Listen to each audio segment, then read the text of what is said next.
Cool. Hi, welcome So hi. Hey. to the Quarter of Prep, How to Prep as an AD. This is the first time we're doing this and not the second time.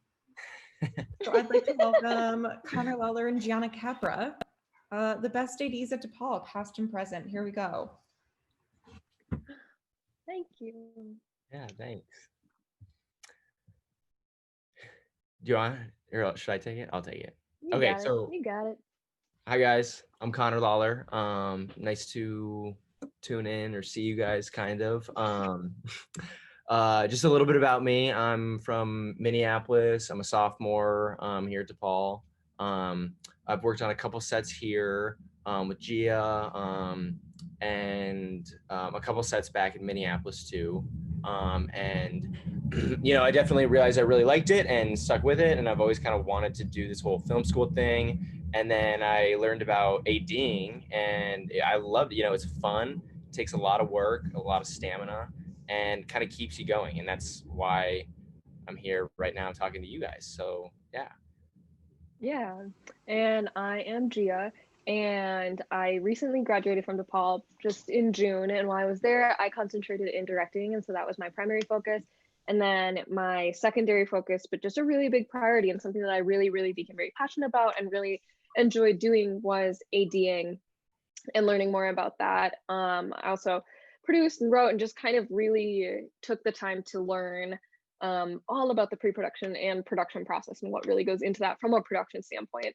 And over my time at DePaul, I was able to work on some really great both indie and union sets and just take in the information from people who are a lot smarter than I was and who knew a lot more than I did, and was able to take that in and then kind of bring it to my own sets. And that was a really, really helpful thing and something that did me very well. And so that's kind of what we're going to be going over today, is some of those things about how you can make your set better. And this is really geared towards student sets, not like union big sets or things like that.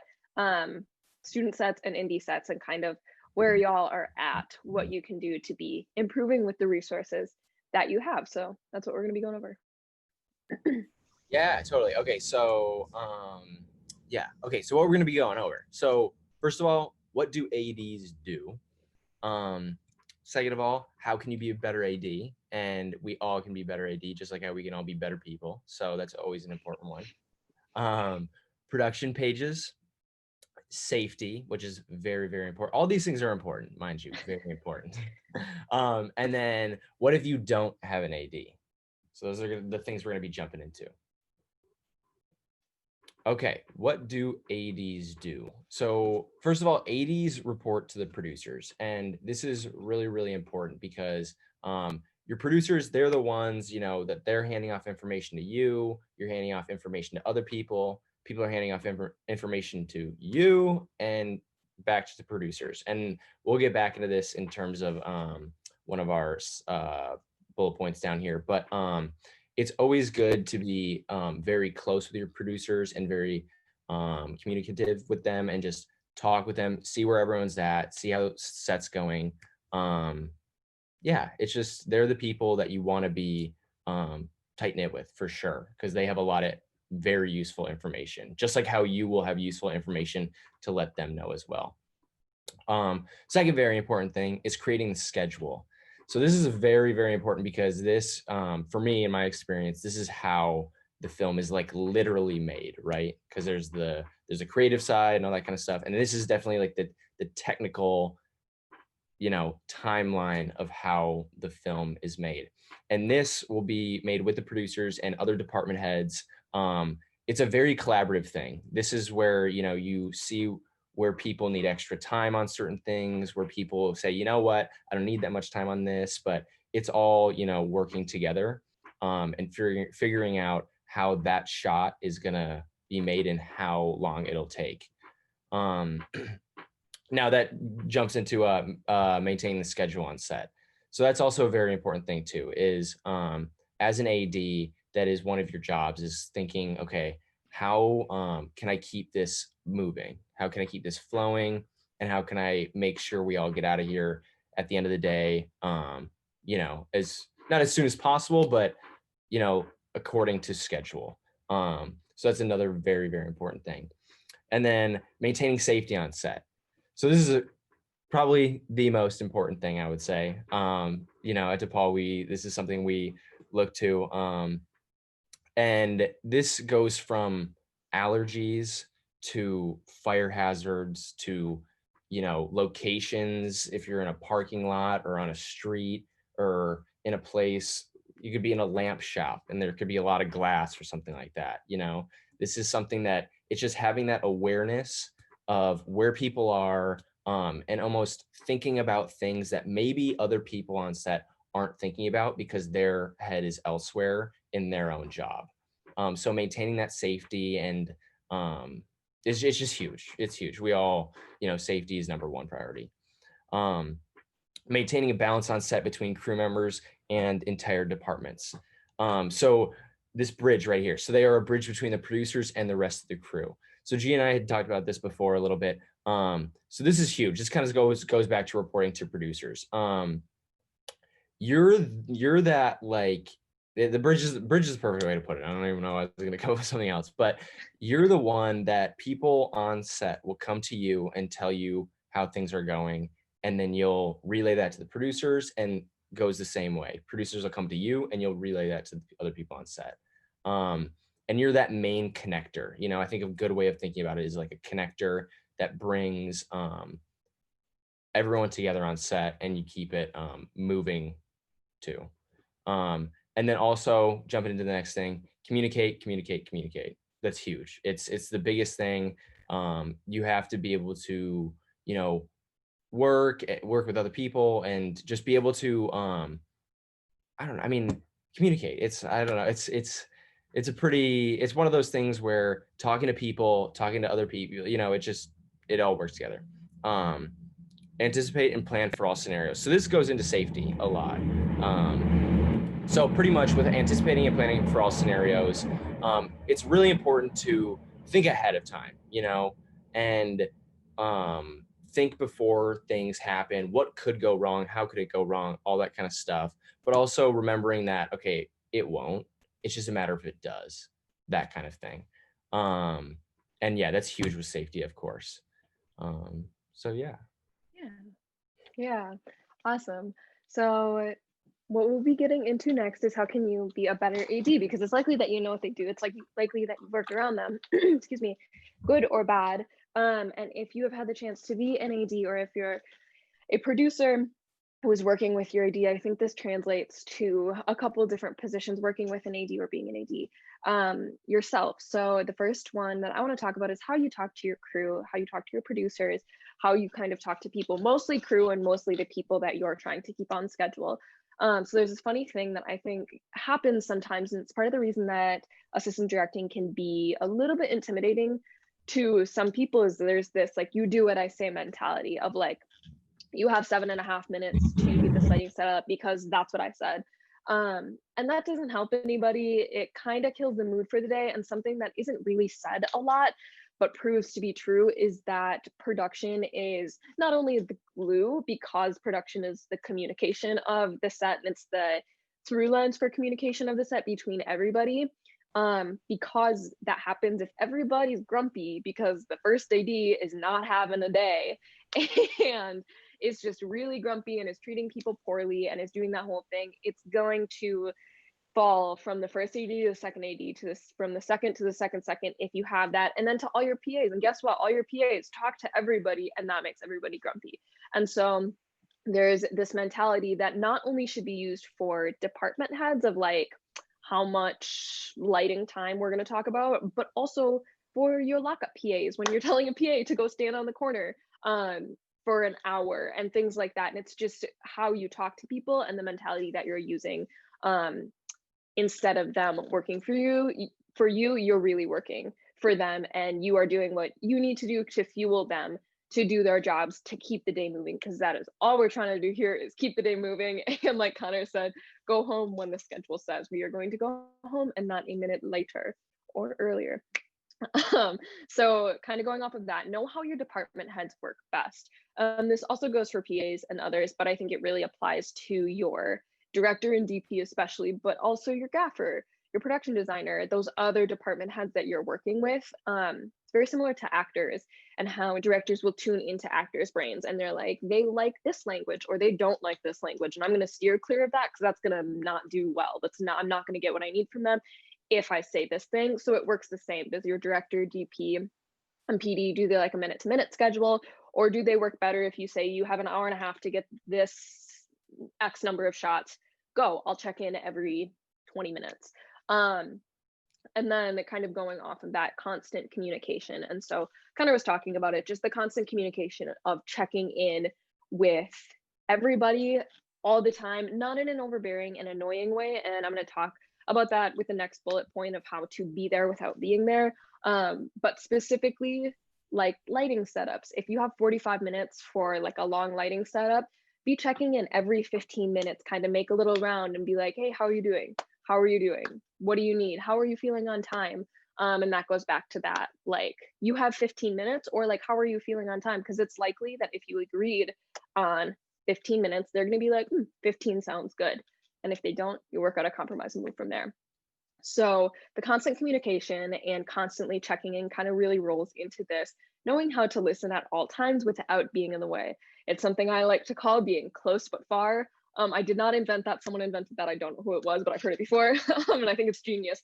So being close but far is, say, during a like blocking rehearsal. So what happens right at the beginning of the day or the beginning of each new shot is your director, you're going to bring your actors in and your director into the shooting space and they're going to rehearse. And what you want to do is be in the corner or in, peeking around somewhere so you're not in the way in the middle of everything, but you still need to be there listening so you hear everything. So if your director is like, actually, I don't like this jacket, we should get you that black jacket. I know that was an option, but we can do that later. You know that, and then you have the wardrobe person bringing in that black jacket when it's time. So being close but far is a very important thing that kind of goes for all departments. Arrive early and walk through locations with department heads. That's pretty self-explanatory. More than anything in this position and in the production department overall, if you are not 15 minutes or more early, you are late. Just because there's so much going on, and when the day starts, you don't have time to catch up. You have to be all caught up right at minute 0. Safety meetings every day, also super self-explanatory, but it does not always happen. So some things to include in a safety meeting would be where the fire escapes are, what time lunch is going to be, where the bathrooms are, tripping hazards, falling hazards.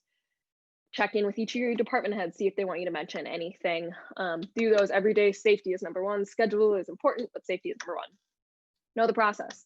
So this is what's going to actually keep your day going. And I just put it down here in case anybody wants to write it down. It's you start with blocking the director and actors and DP if they want to be there. I'll go in a room, work it out, figure out what they like, and then you mark it, you bring in the ACs and the rest of the department heads. They lay down the tape, they watch it. Actors go away to hair, makeup, and wardrobe while G&E lights, camera sets up. When all of that is done, you come back in, you rehearse, do any lighting tweaks that need to be done, wardrobe, hair, makeup tweaks that need to be done, and then you shoot it. And you just do that over and over and over and over. I'm always super surprised by how many sets don't use this, and it's so generic, but it is going to make a night and day difference.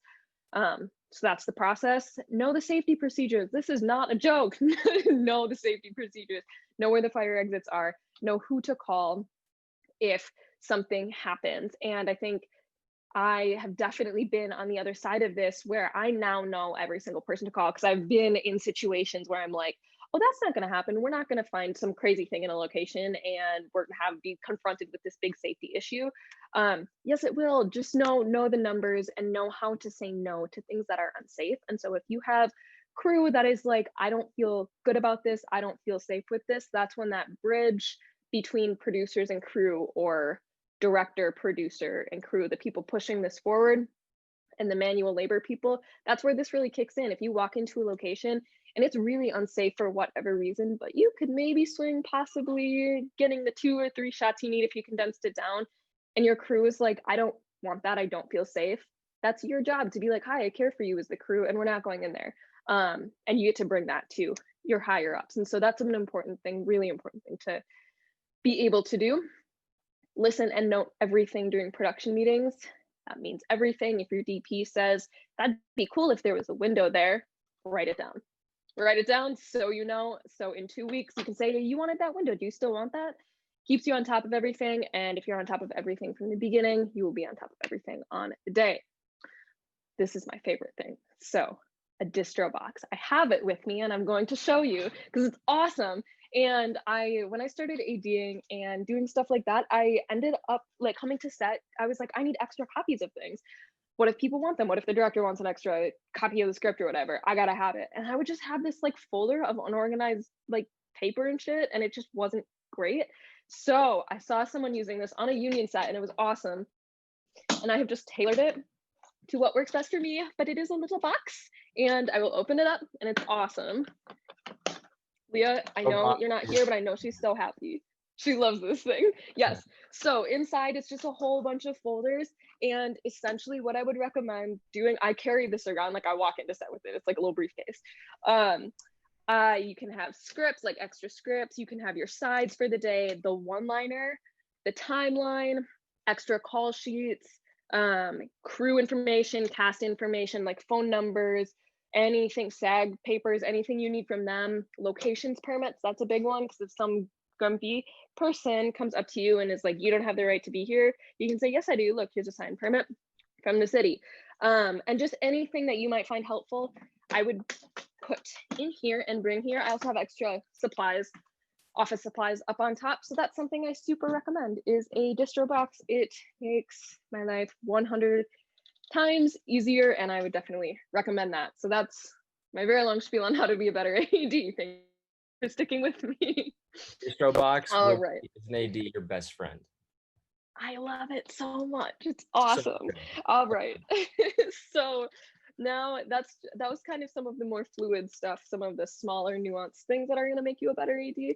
But now let's talk about production pages and the actual paperwork that goes into prepping as an AD. And again, these are not all, I just want to say, like, these aren't all of the production pages that exist on union shows. They are going to do more on like really, really advanced, big budget indie stuff. They are going to do more, but for you, for your budget, for what you're looking for, these are definitely the things I've found to work best and the only things that I need. And these are the paperwork or the papers that I found putting most of my energy into is most effective. So first thing I'm gonna go through is breakdown. When you get a script and if a producer sends it to you and they're like, here's what we're shooting, you gotta read it, obviously, but then beyond that, what you're gonna wanna do is start to break it down. And this is just gonna help you start to be on top of it from the very first moment, even before that very first production meeting. So just to run through it super quickly, what you wanna do first is lay it all out and then put line, you can't see me pointing at the screen, put lines between each scene and then count off the pages and mark on the left side or right side, whatever you're comfortable with, 2 ace pages, 3 ace pages, whatever that is. So when it does come time to count up the pages for each location, for each whatever it is, you can do that really easily because you already have it listed there. And then you're gonna underline, you're gonna go through literally word by word and underline every cast member, every prop, everything that you have. I included a little key here. That's the, I think, standard one, but you can do whatever works for you as long as you're communicating it with whoever is reading this.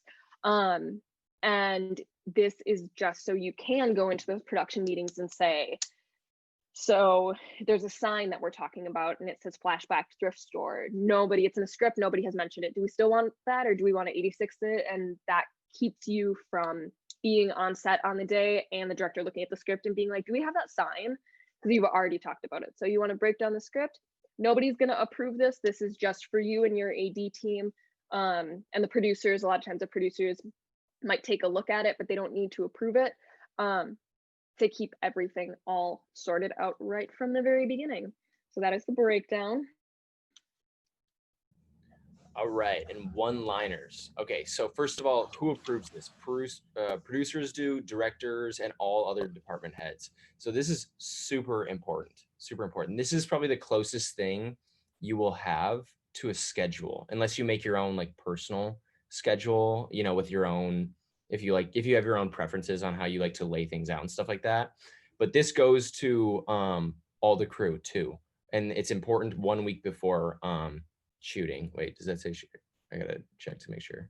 Yeah, before production begins. So very, very important. As you can see, you know, they have the scenes laid out in a certain way and stuff like that. Yeah, very important. I mean, I don't really anything else to add, Gia, just, you know.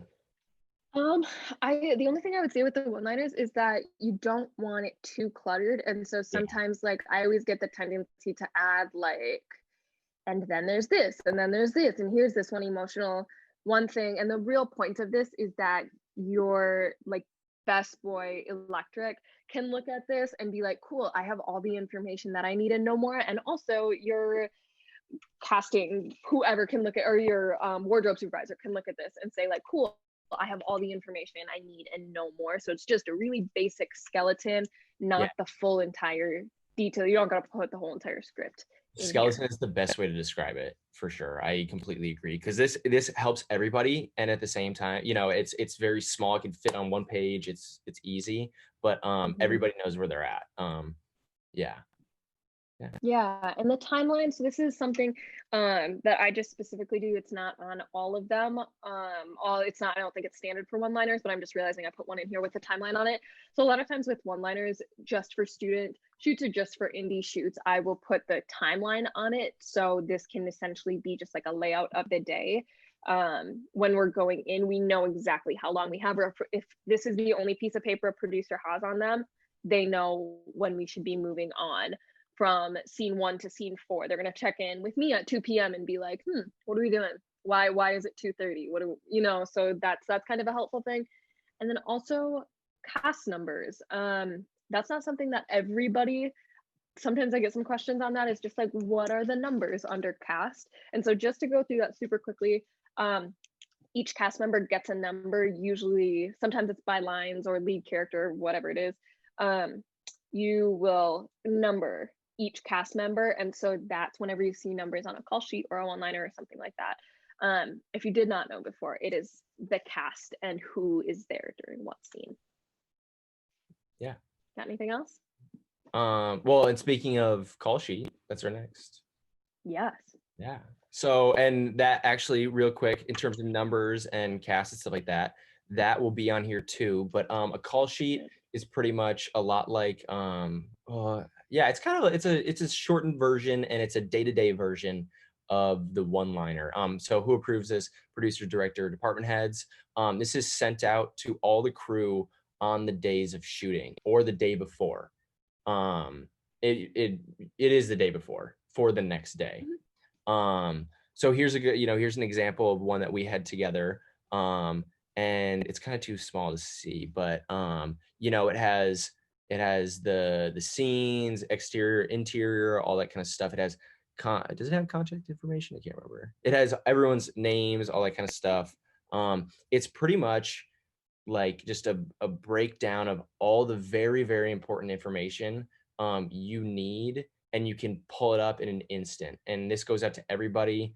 It's just really important. So I think one of the, also a big thing that we should recognize on here is our general crew call and shooting call. So two very different things. There is, you know, when you show up, and of course, as an AD, you'll be there earlier than that, because if you're not early, you're late. And then there's the when you actually start shooting. And of course, hopefully you get to shooting when you start shooting. Yeah, so we have location, you know, all that kind of stuff. Date, time. Yeah. Anything else you think? Yeah, I don't think so. I think that was really good. The only thing I guess that I can think of is normally depending on your AD team, which we didn't actually run over. I'm just realizing we didn't run over who was on an AD team.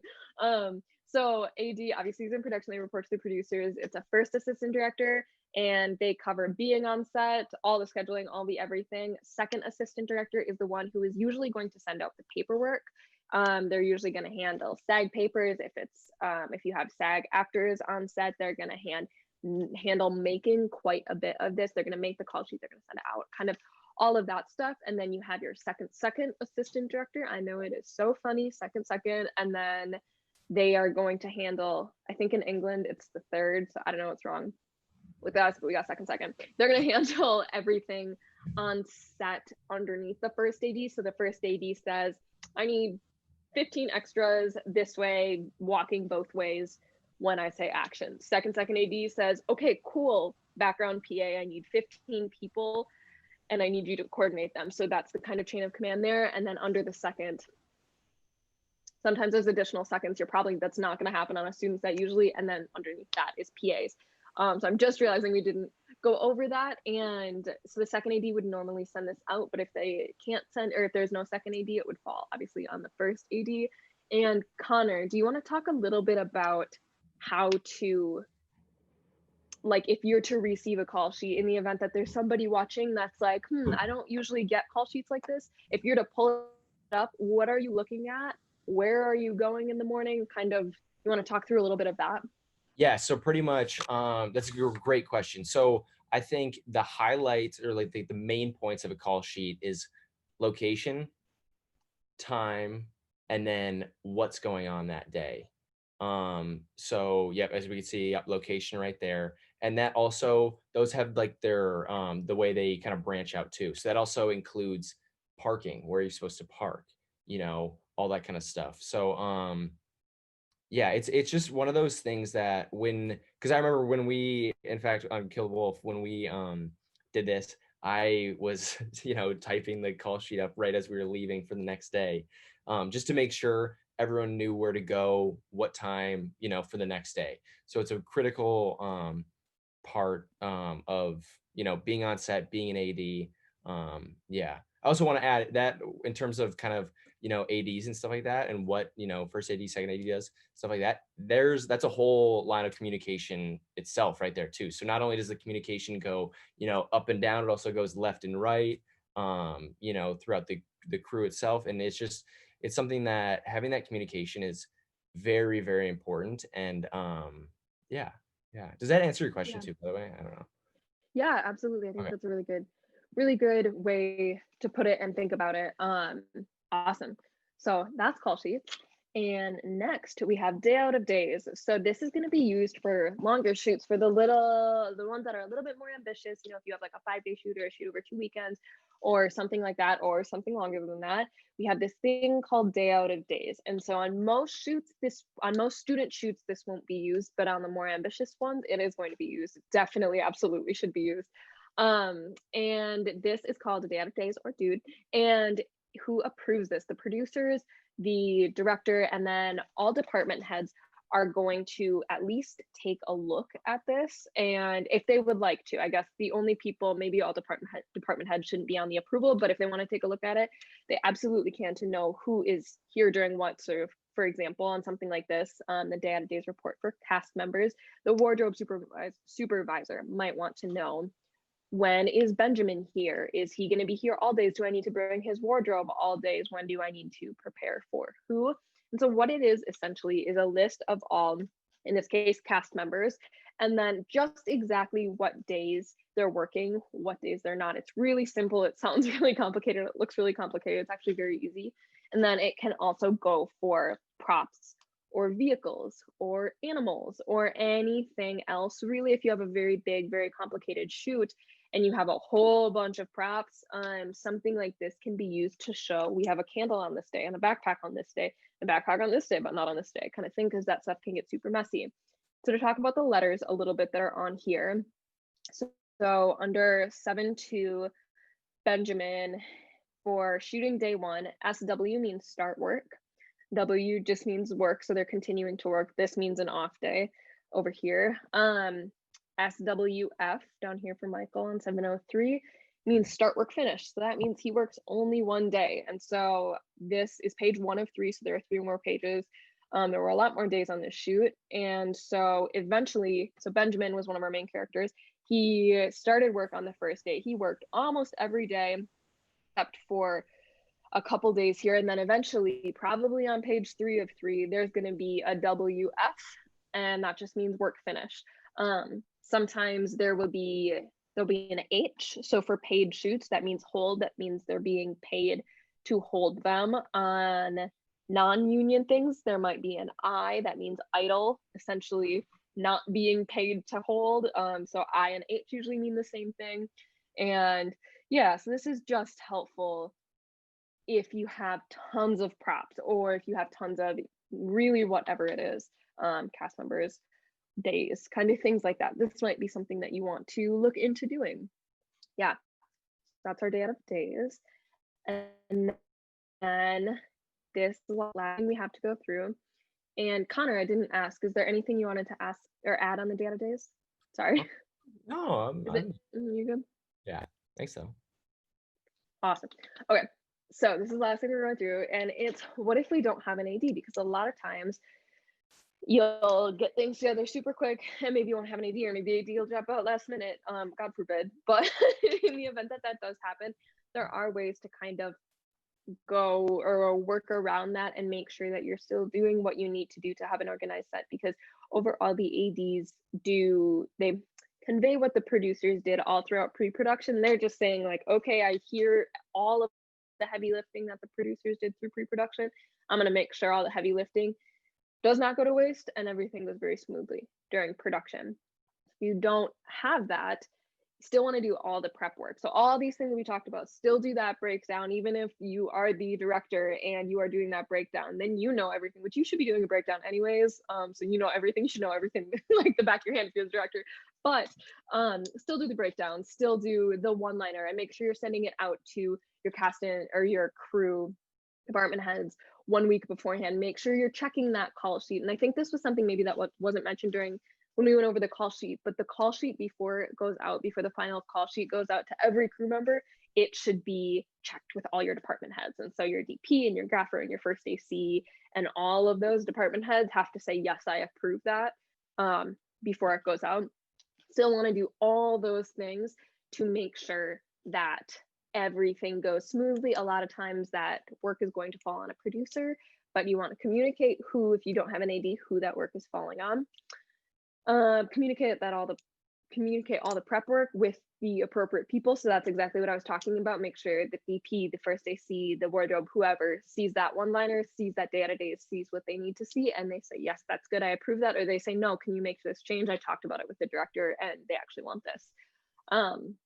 Make sure someone's designated to keep you on track. So that's a really big thing. A lot of times, if it cannot be the director, that's awesome, because then the director, no matter how much they say that they can do it, I know Leah's gonna get mad at me because I've done it before and I'm doing it again, but if it cannot fall on the director, even if they say they can do it, they can free up creative headspace if they're not keeping themselves on track. So if you do have a producer, an on-set producer, or if you are the on-set producer without an AD, make sure that you're checking in with those department heads. Make sure that you're kind of falling into that first AD position when you're on set. And don't forget the distro box, the most important thing. Safety in a distro box are the two most important things. Yes. Yeah. Do you have anything else, Connor, if you don't have an AD? I don't think so. I definitely say safety and distro box, your two best friends right there. If you have those, then you can run a set. I agree. Yeah. Awesome. So I'm trying to think. I don't think that I have anything else or any ending notes, but I hope that this was helpful. And thank you if you have taken the time to watch Connor and I blab about ADing. Yeah. Thanks, guys. Awesome. Thank you.